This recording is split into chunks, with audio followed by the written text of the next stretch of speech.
I'm coming to you today from an area that is a little bit wet. Unfortunately, where I live is actually subtropics, and therefore I'm subject to the weather conditions, and I apologize for the mistiness in the background, but I'm sure that'll be compensated by the beautiful birds that are singing behind me.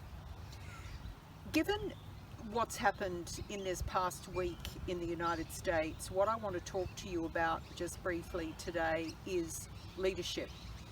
And in No Boxing Allowed, I explain that leaders can be born and made. Some people have an innate ability to shine without perhaps even speaking. Some people have the ability to bring other people along in a journey without necessarily having a plan.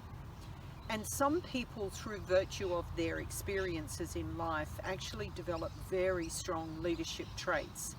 And when I talk about great leadership, it's in the context of people going one step beyond simply leadership and looking to what is good for the broader humanity and the broader world, rather than just themselves and their own inner sanctum or their own sphere of influence. And when we reflect on what's happened in the United States and the response from around the world, what we saw were a lot of people storming the Capitol who actually didn't really possess strong leadership traits themselves. Ultimately, a leader is going to know their own mind. A strong leader is going to know exactly what they want, and they're going to have a fairly good idea of how to get there. But when people use their power, both personal and positional, in a negative way, then those leadership traits can actually cause detriment and harm rather than bring good outcomes. And that's where people who have positions of influence, who know that they have the capacity to bring impressionable people along with them, that whatever they say and whatever they do needs to be with risk management in mind, and it needs to be underpinned by discernment.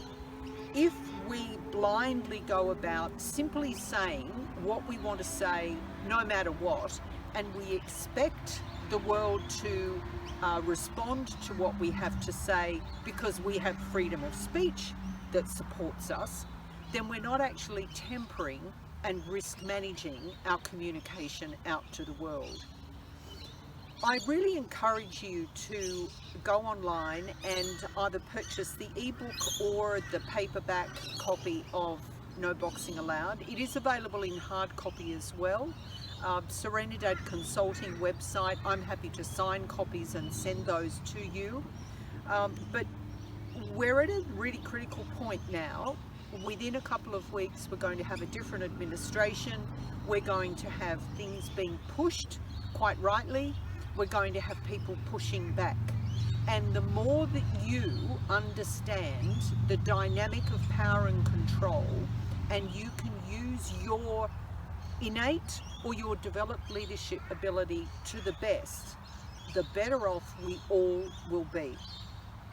I look forward to seeing you again next weekend, and I'm hoping that it's a little bit sunnier. I will be down south in the southern part of Australia, and you'll be able to see some lovely new scenery as I film these videos. I hope you have a great week. Bye for now.